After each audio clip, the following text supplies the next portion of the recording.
എല്ലാവർക്കും നമസ്കാരം. ഞാൻ സരിതാ മഹേശ്വരൻ. ഇന്ന് ശ്രീകൃഷ്ണവിലാസ മഹാകാവ്യത്തിൻ്റെ 6-ാമത്തെ സർഗത്തിലെ 61, 62, 63 എന്നീ 3 ശ്ലോകങ്ങളാണ് നമ്മൾ പഠിക്കാൻ പോണത്.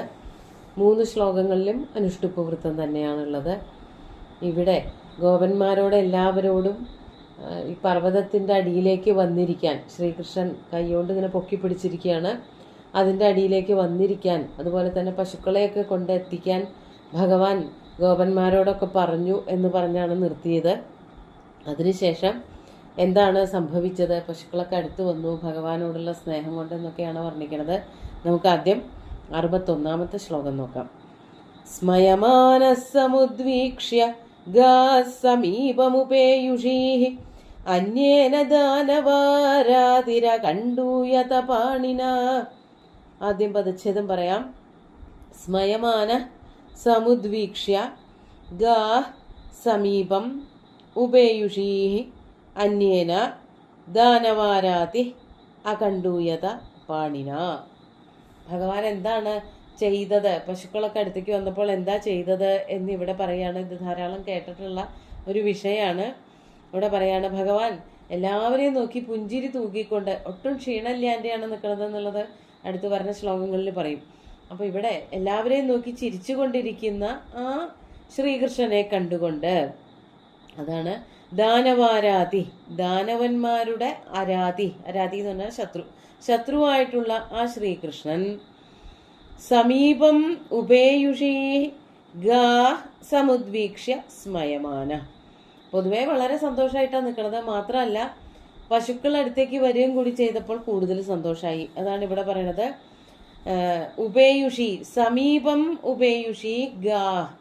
സമീപം എന്ന് പറഞ്ഞാൽ ഈ പർവ്വതവും പൊക്കി പിടിച്ചു നിൽക്കുന്ന ഭഗവാന്റെ അടുത്തേക്ക്, ഉപേയുഷി വന്നുകൊണ്ടിരിക്കുന്ന, അടുത്ത് ചുറ്റും കൂടി നിൽക്കുന്നവരായ ഗാ സമുദ്വീക്ഷ്യ. ഗാ എന്ന് പറഞ്ഞാൽ പശുക്കളെ, ദ്വിതീയ ബഹുവചനാണ്. പശുക്കളെ സമുദ്വീക്ഷ്യ നല്ലവണ്ണം കണ്ടിട്ട്, ചുറ്റും കൂടി നിൽക്കണവരെയൊക്കെ നല്ലവണ്ണം നോക്കിയിട്ട്, സ്മയമാന സന്തോഷത്തോടു കൂടിയിട്ട്, ഭയങ്കര സന്തോഷമായി. പശുക്കളൊക്കെ ഇങ്ങനെ ചുറ്റും കൂടി നിൽക്കുക, മൃഗങ്ങൾക്ക് ആ സ്നേഹം തിരിച്ചറിയാൻ പറ്റുന്നുണ്ടല്ലോ എന്ന് ആലോചിച്ചിട്ട് ശ്രീകൃഷ്ണന് വളരെയധികം സന്തോഷമായി. അങ്ങനെ ഒരു ചെറുപുഞ്ചിരി പൊഴിച്ചുകൊണ്ട് സ്മയമാന. എന്നിട്ട് ഭഗവാൻ എന്താ ചെയ്തത്? അന്യേന പാണിന അകണ്ടൂയത. അന്യേന പാണിന, തൻ്റെ മറ്റേ കൈ കൊണ്ട്. അപ്പോൾ ഒരു കൈയിൽ പർവ്വതം പൊക്കി പിടിച്ച് നിൽക്കുകയാണ്, മറ്റേ കൈ വെറുതെ ഇങ്ങനെ ഇട്ടേക്കാണല്ലോ. ആ കൈ കൊണ്ട് എന്താ ചെയ്തത്? പശുക്കൾക്കൊക്കെ ചൊറിഞ്ഞു കൊടുത്തു. അതാണ് അന്യേന പാണിന അകണ്ടൂയത. അകണ്ടൂയത എന്ന് പറഞ്ഞാൽ പശുക്കളുടെ താടയുടെ അവിടെ, കഴുത്തിൻ്റെ അവിടെയൊക്കെ ഇങ്ങനെ ചൊറിഞ്ഞു കൊടുത്താൽ അവർക്ക് വലിയ ഇഷ്ടമാണ്. അവർക്ക് നല്ല സുഖമാണ് അവിടെ അങ്ങനെ ചൊറിഞ്ഞു കൊടുക്കുമ്പോൾ. അപ്പോൾ അതുപോലെ അവിടെ അടുത്ത് വന്നു കൂടുന്ന എല്ലാ പശുക്കൾക്കും വാത്സല്യം കൊടുക്കാനും അതുപോലെ തന്നെ ഇങ്ങനെ ചൊറിഞ്ഞു കൊടുക്കാനൊന്നും ഉണ്ണികൃഷ്ണൻ മറന്നില്ല. അപ്പോൾ ഒരു കൈ കൊണ്ട് പർവ്വതം പൊക്കി പിടിച്ചിരിക്കുകയാണെങ്കിലും മറ്റേ കൈ വെറുതെ കിടക്കുകയാണല്ലോ. എന്നാൽ അത് പശുക്കൾക്ക് ഒന്ന് സന്തോഷിപ്പിക്കാനാവാം, പശുക്കളെ ഒന്ന് സന്തോഷിപ്പിക്കാനും ചൊറിഞ്ഞു കൊടുക്കാനൊക്കെ ആവാം എന്ന് വിചാരിച്ചിട്ട് ഭഗവാൻ സന്തോഷത്തോടു കൂടിയിട്ട് അവരെ, വളരെ അടുത്ത് വന്ന പശുക്കളെ സാരാക്കി എന്നാണ് പറയുന്നത്. വാത്സല്യത്തോടു കൂടി തടവി കൊടുത്തു, ചൊറിഞ്ഞു കൊടുത്തു. അങ്ങനെ അവർ സന്തോഷഭരിതരായി പശുക്കളൊക്കെ എന്നാണ് ഇവിടെ വർണ്ണിച്ചിരിക്കുന്നത്. ഇനി ആ പർവ്വതത്തിൻ്റെ അവസ്ഥ ഒന്നുകൂടി കവി വർണ്ണിക്കുകയാണ്. 62-ാമത്തെ ശ്ലോകം നോക്കൂ. ശ്യാമശാദ്വലജാലേന രേജേ ഗോവർദ്ധനാചല ശൈവാലിത ഇവാജസ്രമാപ്ലുതോ വർഷവാരിണ. എങ്ങനെയായിരുന്നു ആ ഗോവർദ്ധന പർവ്വതം? ദൂരെ നിന്ന് നോക്കുന്നവർക്ക് തോന്നിയത്, അവരുടെ കാഴ്ചയിൽ ഈ ഗോവർദ്ധനത്തിനെ കണ്ടാൽ എന്തുപോലെയായിരുന്നു എന്നാണ് ഇവിടെ പറയണത്. ആദ്യം പദച്ഛേദം പറയാം. ശ്യാമളശാദ്വലേന രേജേ ഗോവർദ്ധനാചല ശൈവാലിത ഇവ അജസ്രം ആപ്ലുത വർഷവാരിണ. ആ ഗോവർദ്ധനാചലം ദൂരെ നിന്ന് നോക്കുമ്പോൾ ശ്യാമളശാദ്വലജാലേന ഗോവർദ്ധനാചല. ശ്യാമളശാദ്വലജാലം എന്ന് പറഞ്ഞാൽ, ശ്യാമളശാദ്വലങ്ങൾ എന്ന് പറഞ്ഞാൽ നല്ല പച്ചപ്പുള്ള, ഇരുണ്ട പച്ച നിറമുള്ള മരങ്ങൾ അല്ലെങ്കിൽ വള്ളിച്ചെടികൾ, തളിരുകൾ, ലതകൾ, ഇതൊക്കെയുള്ള ആ അവസ്ഥയെയാണ്, അതൊക്കെ കൂടിച്ചേർന്നിരിക്കുമ്പോഴാണ്, അതിനെയാണ് ശാദ്വലം എന്ന വാക്കുകൊണ്ട് വർണ്ണിക്കാം. ശ്യാമള അല്ലെങ്കിൽ ശ്യാമ ശാദ്വല ജാലേന, നല്ല ഇരുണ്ട പച്ചപ്പ് നിറഞ്ഞ മരങ്ങളും ചെടികളും കുറ്റിക്കാടുകളും ഒക്കെ നിൽക്കുന്നതായ ആ ഗോവർദ്ധനാചലം, ഗോവർദ്ധന പർവ്വതം, ആ പർവ്വതത്തിനെ കണ്ടാൽ എന്തുപോലെ തോന്നി? അജസ്രം വർഷവാരിണ ആപ്ലുത ശൈവാലിത ഇവ രേജേ.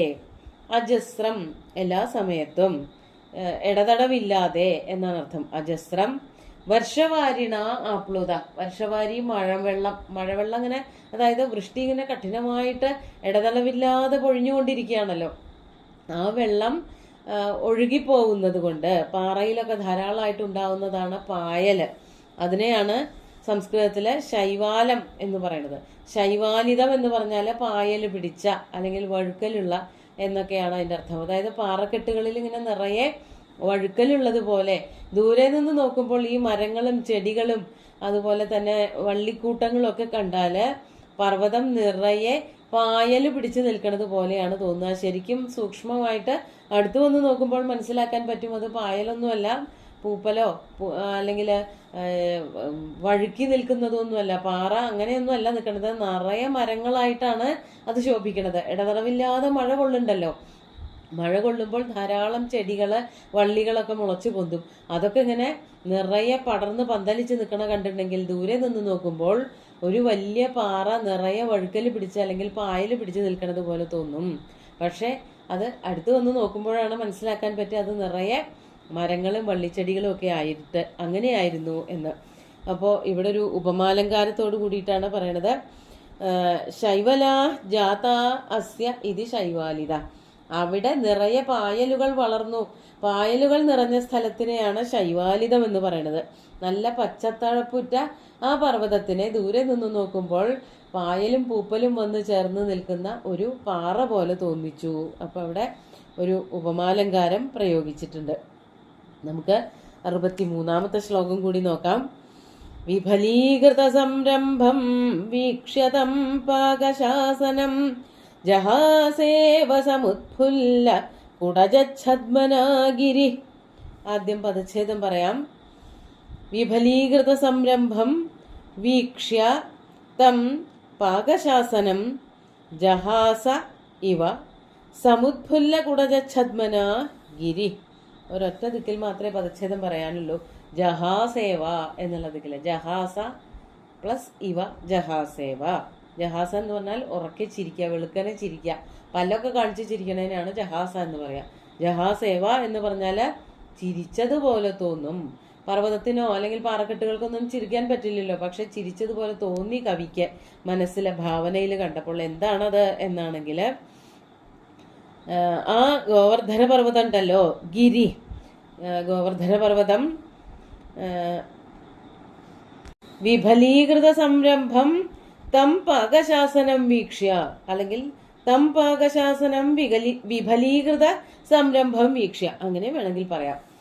ആ ഗോവർദ്ധന പർവ്വതം പാകശാസനനെ, പാകശാസനൻ എന്ന് പറഞ്ഞാൽ പാകൻ എന്നു പേരുള്ള ഒരു അസുരനെ വധിച്ചവൻ, ശാസിച്ച് ഒതുക്കിയവൻ എന്നുള്ള അർത്ഥത്തിലാണ് പാകശാസനൻ, ഇന്ദ്രൻ എന്നുള്ള അർത്ഥം വരുന്നത്. ആ ഇന്ദ്രനെ എങ്ങനെ കണ്ടിട്ട്? വിഫലീകൃത സംരംഭം വീക്ഷ്യ, സംരംഭങ്ങളൊക്കെ പൊളിഞ്ഞു പോയവനായിട്ട് കണ്ടിട്ട്.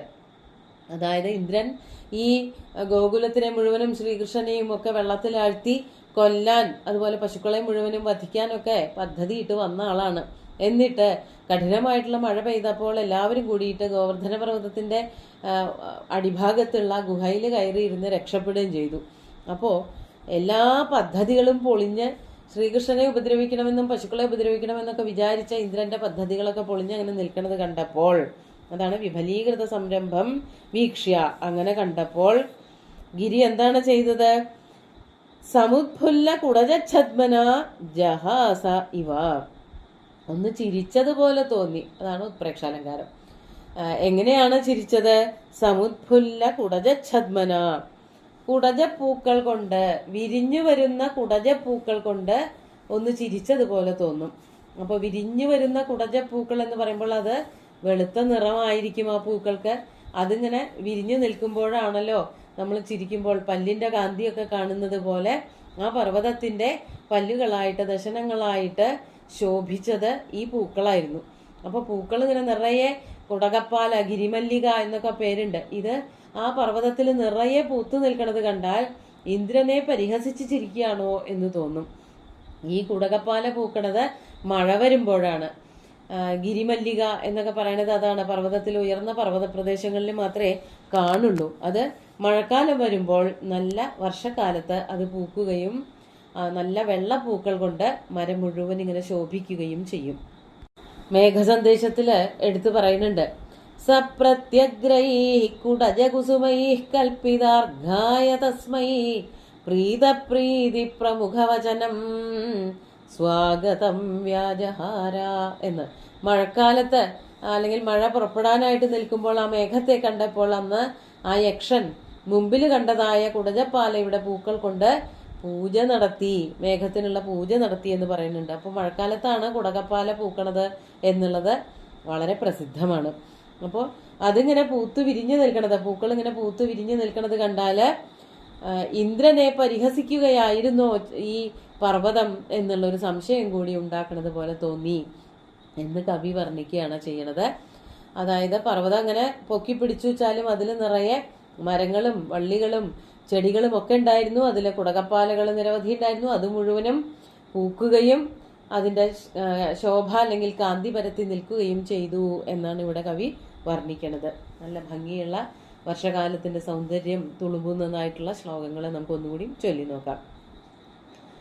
സ്മയമാനസമുദ്വീക്ഷ്യ സമീപമുപേയുഷി അന്യേന ദാനവാരാതിരകണ്ഡൂയതപാണിന ശ്യാമശാദ്വലജാലേന രേജേ ഗോവർദ്ധനാചല ശൈവാലിത ഇവാജസ്രമാപ്ലുതോ വർഷവാരിണ വിഫലീകൃത സംരംഭം വീക്ഷ്യതം പാകശാസനം ജഹാസേവ സമുത്ഫുല്ല കുടജച്ഛദ്മന ഗിരി.